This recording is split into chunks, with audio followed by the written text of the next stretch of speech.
Bab 2106. Saat itu, ketika Song berada di masa puncaknya, dia bertindak dengan penuh semangat dan tegas. Sejak saat itu, Boyo mengikutinya dan melihatnya mengendarai angin dan ombak di lautan perdagangan. Setiap kali Elder Song ingin melakukan hal besar, dia akan terlihat seperti ini, dengan mata dan obor yang kokoh. Dia buru-buru mengikuti lelaki tua itu ke ruang kerja, dan kemudian, setelah lelaki tua itu menunggunya menutup pintu, Boyo dikejutkan oleh kata-kata pertama yang dia ucapkan. "Boyo, mulai sistem pemantauan di rumah, mulai sekarang, beri aku pemantauan komprehensif atas setiap gerakan Tianming." Begitu Boyo mendengar ini, seluruh ekspresinya tiba-tiba menyusut. Sebelum dia pindah ke villa ini, Tuan Song secara khusus mengaku kepadanya bahwa dia menemukan perusahaan keamanan terbaik di pasar dan diam-diam memasang satu set lengkap sistem pemantauan internal. Sebanyak 4 sistem telah dipasang di seluruh villa keluarga Song. Perangkat pertama adalah sistem keamanan keluarga untuk mencegah pencuri dan penjahat. Set kedua adalah sistem pemantauan luar ruangan, yang dapat menembak semua posisi di dalam dan di luar tembok dan seluruh halaman tanpa sudut mati selama 24 jam. Perangkat ketiga adalah sistem penyelamatan darurat, ketika terjadi bencana alam, atau ketika ada bahaya mendadak, digunakan oleh pemiliknya untuk melarikan diri. Keluarga Song mengetahui ketiga sistem ini dengan sangat baik, tetapi rangkaian sistem pemantauan internal keempat hanya diketahui oleh 2 anggota keluarga. Satu adalah Emer Song dan yang lainnya adalah Boyo. Sistem keempat ini adalah sistem pemantauan internal. Sistem pemantauan internal memantau semua tempat di seluruh villa dalam 360 derajat tanpa titik buta. Kamera tersembunyi semuanya sangat pintar, dan orang biasa mungkin tidak dapat menemukannya dalam 10 tahun, dan kamera ini juga dilengkapi dengan orientasi ketepatan tinggi mikrofon dapat menangkap suara dengan jelas di setiap ruangan. Alasan mengapa Tuan Song memasang sistem ini bukan karena dia memiliki keinginan untuk memata-matai, tetapi karena dia benar-benar melihat lebih banyak pertikaian di antara raksasa lain di sekitarnya. Beberapa bahkan menemukan saudara laki-laki dan perempuan demi uang, membunuh ayah dan ibu demi uang, demi keuntungan apa-apa. Jangan gunakan yang ekstrim. Oleh karena itu, Tuan Song, yang memiliki rasa cemas yang kuat, khawatir hal seperti ini akan terjadi pada keluarga Song di masa depan, jadi dia secara khusus memasang sistem pemantauan internal ini untuk memantau pihak lain sepenuhnya dan mendapatkan wawasan tentang pihak lain. Pesta sesegera mungkin. Namun, sistem ini telah siaga 24 jam sehari sejak pemasangannya selama bertahun-tahun, tetapi sistem ini tidak pernah benar-benar digunakan. Tuan Song juga dianggap sebagai pria yang baik. Ketika anak dan cucunya tidak menunjukkan apa-apa, dia enggan untuk memata-matai privasi anak dan cucunya. Tapi sekarang, dia harus menggunakan sistem ini untuk memantau tindakan Tianming, untuk melihat apakah dia bukan hanya pelaku pembunuhan Warnia, tetapi juga berniat untuk meracuninya. Boyo bertanya dengan gugup saat ini, "Tuan, Anda tiba-tiba ingin mengaktifkan sistem pemantauan internal ini. Apakah ada perubahan besar dalam keluarga Song?" Pak Tua menganggukkan kepalanya dengan wajah berat. "Boyo, kamu dan aku telah bersama selama bertahun-tahun adalah persahabatan yang menentukan, jadi ketika ada masalah dalam keluarga ini, kamu adalah orang yang paling aku percayai, jadi aku tidak akan sembunyikan masalah ini." Tepat sebelum Tianming kembali, Tuan Wade baru saja menelepon saya. Dia berkata bahwa Tianming dan Honor telah merugikan Warnia, dan bahwa ayah dan putranya ingin memberi saya obat dan mengubah saya menjadi pasien Alzheimer. "Apa?" Boyo berkata dengan tercengang, Ini. Guru, apakah kamu bercanda?" Penatua Song dengan serius berkata, "Bagaimana hal semacam ini bisa menjadi lelucon? Jika bukan karena Tuan Wade yang memberitahuku, aku tidak akan percaya jika aku terbunuh." Boyo berpikir sejenak, mengangguk dengan serius, dan berkata dengan serius, "Guru bukanlah orang biasa. Jika dia mengatakan itu, dia pasti punya alasannya. Anda harus memperhatikan hal ini. Anda harus berhati-hati." Pastor Song menghela nafas, "Ini dari mulut guru. Saya secara alami menganggapnya serius, jadi saya harus mengaktifkan sistem pemantauan internal untuk melihat apa yang sedang dilakukan dan dikatakan Tianming ketika dia tidak ada di depan saya." Bab 2107. Kesulitan menjalankan keluarga besar sebanding dengan menjalankan negara. Melihat keluarga besar saat ini saling berkelahi, bisa dikatakan sama persis dengan pertarungan antar pangeran kuno yang tercatat di buku sejarah. Untuk tahta, para pangeran kuno tidak segan-segan membunuh saudara-saudara mereka dan membunuh ayah mereka. Namun hal seperti itu tidak jarang terjadi pada masyarakat saat ini, terutama pada keluarga besar dengan aset lebih dari 100 juta. Meskipun putra dari keluarga Song selalu sangat bersatu dan harmonis sebelumnya, Song lama selalu merencanakan yang terburuk di hatinya. Sekarang, sistem pemantauan internal yang dia siapkan benar-benar berguna. Boyo segera mendatangi rak buku dan menemukan tombol rahasia. Setelah itu, rak buku perlahan-lahan bergerak ke kiri, memperlihatkan pajangan besar yang tertanam di dinding. Boyo dengan cepat menyalakan monitor, lalu berkata kepada Tuan Song, "Guru, mohon verifikasi." Emer Song mengangguk, mengeluarkan ponselnya, dan membuka perangkat lunak yang tidak mencolok darinya. Perangkat lunak ini adalah pintu masuk ke sistem pemantauan internal ini. Untuk membukanya, perangkat lunak harus melalui sertifikasi rangkap 3 yang sama dengan perangkat lunak perbankan. Autentikasi rangkap 3 ini adalah pengenalan wajah, kata sandi tradisional, dan kode verifikasi ponsel waktu nyata. Jika salah, perangkat lunak tidak dapat diaktifkan.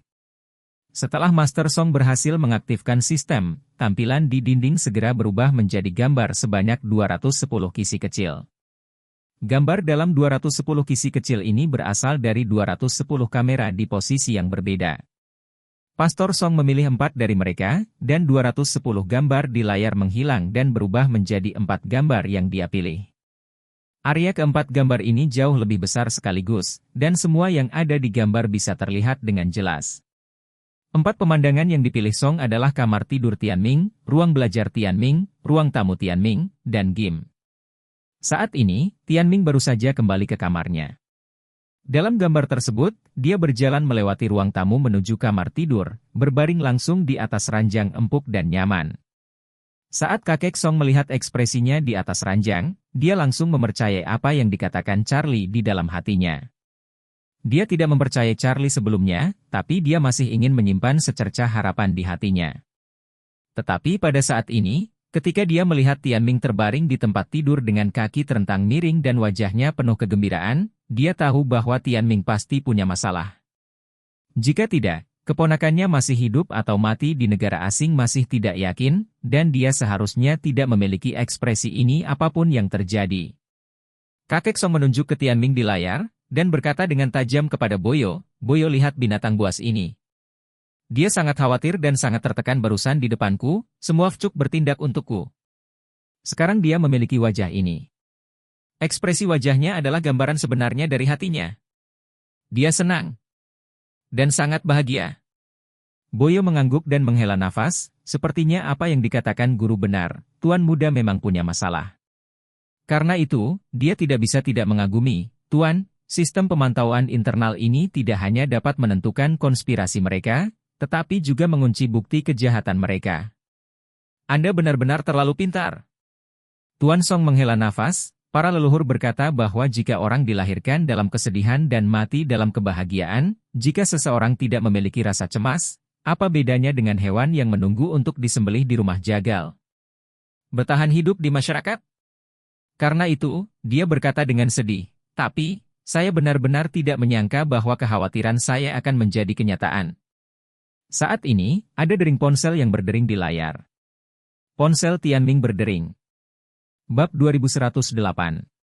Sambil berbaring di tempat tidur, Tianming segera mengangkat telepon dan berkata sambil tersenyum, "Yang mulia, saya di rumah. Ya, jangan khawatir, benda lama itu tidak memperhatikan sesuatu yang tidak normal. Dia mungkin akan sakit terlalu lama, jadi dia kembali ke kamarnya untuk beristirahat." Pada saat ini, mikrofon pengarah dengan kesetiaan tinggi juga menangkap suara Honor di telepon, dan dia bertanya, "Ayah, kapan Anda akan memberikan obat untuk benda lama itu?" Tianming tersenyum dan berkata, "Jangan khawatir, tidak ada pilihan yang cocok saat ini. Aku baru saja menyuruh koki merebus semangkuk sup burung untuk kakekmu. Nanti saya ambil dulu.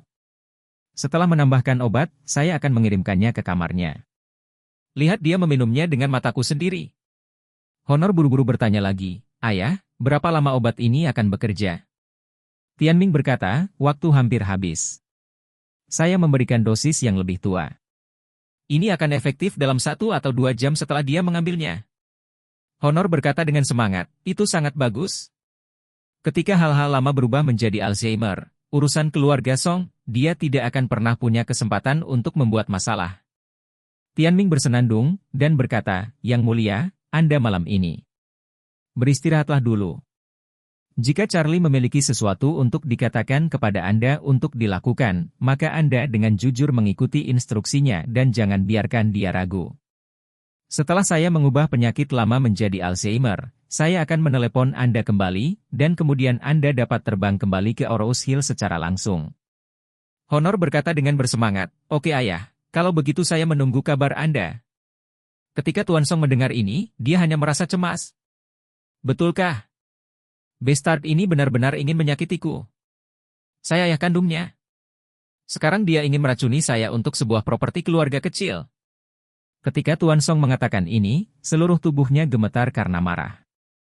Dia berdiri, menunjuk ke arah Tianming di layar, dan berteriak dengan marah, saya tidak pernah melakukan kesalahan apapun dengan anak ini seumur hidup saya.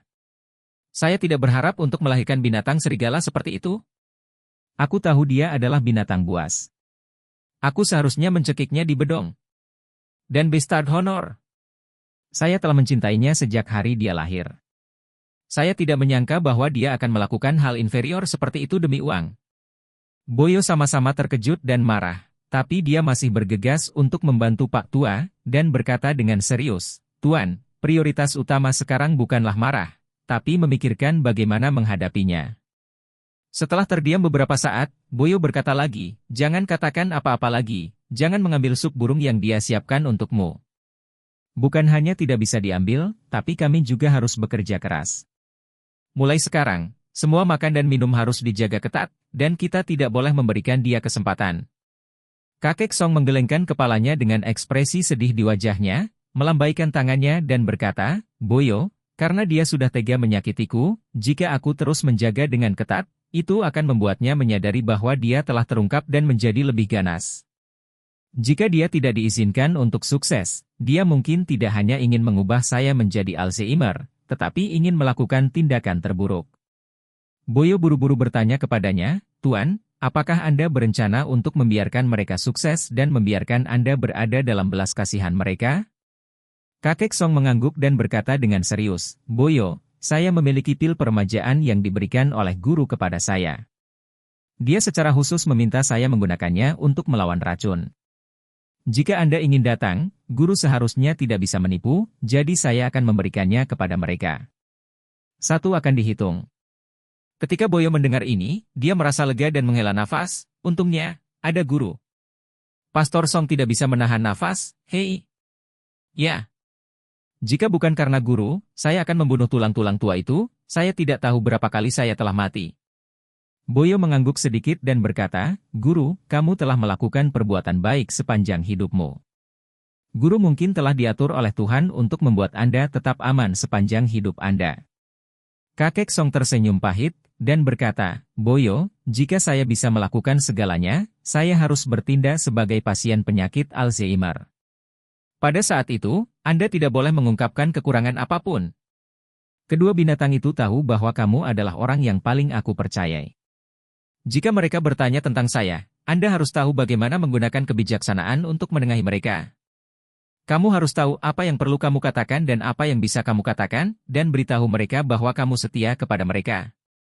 Tapi, apa yang tidak bisa kamu katakan, jangan menyebutkan sepatah kata pun. Terutama keberadaan sistem pemantauan internal ini, kita tidak boleh membiarkan mereka tahu, mengerti? Bab 2109. Mendengar penjelasan dari Pak Song, Boyo tidak ragu-ragu menganggukkan kepalanya. Tuan, yakinlah, saya harus mengingat hal-hal yang Anda jelaskan. Baru setelah itu Tuan Song menenangkan pikirannya, dan kemudian dia melambaikan tangannya dengan lemah dan berkata, Boyo, saya sedikit lelah. Silakan dan saya akan istirahat. Boyo berkata dengan gugup, Tuan, mengapa Anda tidak pergi ke kamar untuk beristirahat? Saya akan menjaga di ruang tamu di luar. Anda benar-benar tidak khawatir. Kakek Song tersenyum masam dan bertanya kepadanya, apakah kamu takut kamu tidak akan berada di depanku ketika mereka memberiku obat? Ya. Mata Boyo merah, dan dia berkata dengan sangat serius, "Guru, kamu memang sangat kuat, tetapi hal semacam ini, saya sangat takut sesuatu akan terjadi." Pak Tua tersenyum acuh tak acuh, "Jangan khawatir, karena beberapa hal berada di luar kendali Anda. Anda harus merasa lega dan dengan berani memberikannya kepada seseorang yang lebih mampu, dan kemudian percaya orang itu dengan sepenuh hati." Dengan itu, Song berkata lagi, "Seolah-olah Anda baru saja mulai terjun payung. Sebelum Anda dapat mengumpulkan cukup waktu terjun payung, Anda harus dipimpin oleh instruktur. Setiap kali Anda turun dari pesawat, nasib Anda tidak ada dalam kendali Anda. Di tangan Anda sendiri, tetapi di tangan pelatih di belakang Anda. Apa yang harus Anda lakukan saat ini adalah dengan aman dan berani mempercayakan hidup Anda kepadanya, dan biarkan orang-orang profesional melakukan hal-hal profesional." Boyo tahu bahwa orang profesional yang dia bicarakan adalah Master Wade, jadi dia mengangguk sedikit dan berkata, "Tuan, maka saya akan melakukan apa yang Anda katakan." Kakek Song bersenandung, lalu mengangguk sedikit, dan menasihati, "Setelah kamu keluar, lakukan apa yang seharusnya kamu lakukan hal yang sama. Jika saya tidak menelepon Anda, atau jika tidak ada yang penting, Anda tidak boleh datang kepada saya." Boyo buru-buru berkata, "Baiklah Tuan, maka istirahatlah dulu, saya akan keluar." Pastor Song melambaikan tangannya, dan mendesah pelan, "Hei, pergi." Setelah Boyo pergi, Song berada di depan monitor, mengamati putranya, yang telah ia besarkan selama 50 tahun. Semakin banyak dia menonton, semakin dia merasa bahwa pria dalam video itu menjadi semakin asing. Dalam video tersebut, Tianming berulang kali memainkan ramuan di tangannya. Ekspresinya saat ini tidak setengah ragu, tetapi beberapa jelas bersemangat dan tidak bisa menahan diri. Hati lelaki tua itu menjadi abu mati, dan dia menjadi semakin yakin bahwa putranya hampir tidak memiliki kasih sayang atau kebaikan padanya. 1 jam kemudian, Tianming, yang sudah lama tidak bisa menahan diri, sudah tidak bisa duduk diam. Dia tidak ingin menunggu lebih lama lagi, jadi dia bangun dan pergi ke dapur belakang. Menurut instruksinya, Koki telah merebus sup burung dengan gula batu. Ketika Tianming datang, dia bertanya, "Apakah sup burung disiapkan untuk tuannya siap untuk direbus?" Koki buru-buru berkata, "Saya harus menunggu 10 menit untuk kembali ke tuan muda." Tianming melambaikan tangannya, "Tidak lagi, orang tua itu lapar, dan dia membutuhkan sesuatu untuk memulihkan kekuatan fisiknya. Sajikan saya semangkuk, dan saya akan mengirimkannya sendiri kepada ayah." Koki tidak berani untuk tidak patuh, jadi dia buru-buru mengeluarkan mangkuk, menaruhnya di nampan dengan hati-hati, dan berkata kepada Tianming, "Tuan, mangkuk ini sangat panas, hati-hati." Tianming bersenandung, lalu kembali ke kamarnya dengan nampan. Setelah kembali ke kamar, dia mengeluarkan obat yang telah dia siapkan, dan menambahkan salah satu obat ke dalam sup burung di dalam mangkuk. Melihat adegan ini, Tuan Song tersenyum masam dan menggelengkan kepalanya. Dia satu-satunya yang belajar saat ini, dan dia tidak bisa menahan diri untuk tidak bergumam pada dirinya sendiri, "Tianming, kamu dan aku telah menjadi ayah dan anak selama 50 tahun. Sejak hari ini, Anda dan saya telah tercekik. Masa lalu seperti awan asap dari hari ini, dan Anda telah menghancurkannya, itu benar-benar tersebar."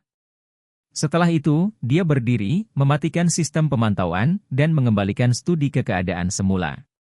Kemudian dari ponsel, perangkat lunak yang mengotorisasi sistem pemantauan internal juga terhapus seluruhnya. Mulai sekarang, dia siap mengikuti pernyataan Charlie sepenuhnya, dan melakukan segalanya. Bab 2110. Oleh karena itu, setelah Tianming memberinya obat dan sebelum Charlie kembali, dia akan menjadi pasien Alzheimer. Pasien Alzheimer tidak tahu cara menggunakan ponsel, jadi mereka bahkan tidak bisa menyentuh ponsel mereka selama ini. Oleh karena itu, untuk berjaga-jaga, menghapus perangkat lunak secara langsung akan lebih stabil. Kemudian, Song menemukan pil peremajaan, mengikis lapisannya, merendamnya di dalam air dan mengambilnya. Segera setelah itu, dia kembali ke tempat tidurnya dan berbaring. Pada saat ini, layar visual di kepala tempat tidur tiba-tiba menyala, dan Tianming muncul dalam gambar, diikuti dengan nada dering, March Turki, yang merdu. Ini bel pintu kamar Pak Song. Karena kamarnya sendiri terlalu besar, ketika orang-orang berada di kamar tidur atau ruang belajar, mereka tidak dapat mendengar seseorang mengetuk pintu di luar, jadi dia membunyikan bel pintu video. Melihat putra tertuanya datang ke pintunya dengan membawa sup burung obat, Song menghela nafas ringan dan menekan tombol jawab, "Tianming, kamu baik-baik saja?" Tianming buru-buru berkata ke kamera, "Ayah, apakah kamu sudah tidur?" Tuan Song sengaja membuat suaranya sedikit lelah dan berkata, "Saya dibangunkan oleh Anda segera setelah saya tertidur. Mengapa Anda begitu cemas?" Tianming buru-buru berkata, "Ayah, aku baru saja melihatmu terlihat lelah, jadi aku meminta Koki untuk merebus semangkuk sup burung dengan gula batu." Kakek Song bersenandung dan berkata, "Kamu sangat perhatian, masuklah." Setelah itu, dia menekan tombol pintu. Tianming mendengar suara klik dari pintu dan tahu bahwa kunci pintu telah dibuka, jadi dia mendorong pintu ke dalam kamar, berjalan melalui ruang tamu, dan masuk ke kamar tidur. Dia melangkah ke tempat tidur Emersong dan bertanya dengan prihatin, "Ayah, bagaimana perasaanmu?" Elder Song berkata tanpa sadar, "Tidak apa-apa," menyipitkan mata sebentar. Setelah berbicara, dia tidak sabar untuk bertanya, "Bagaimana Warnia? Apakah ada berita dari Jepang?" Tianming menggelengkan kepalanya dan berkata dengan sedikit kesakitan di ekspresinya, "Ayah, tidak ada berita berharga dari Jepang. Saya juga terus berkomunikasi dengan Honor. Pada saat yang sama, saya telah memintanya untuk menemukan dari TMPD Jepang beberapa petunjuk khusus. Saya akan memberitahu Anda sesegera mungkin." Pastor Song mengangguk dan menghela nafas, "Aku merasa lebih nyaman saat kamu kembali." Tianming tersenyum tipis dan berkata dengan hormat, "Ayah, sup burung gula batu sangat cocok untuk mengisi ki dan darah. Minumlah selagi panas sekarang." Jejak kesedihan melintas di mata Pak Tua. Pada akhirnya, putranya sendiri masih harus melakukan sesuatu yang merugikan dirinya sendiri.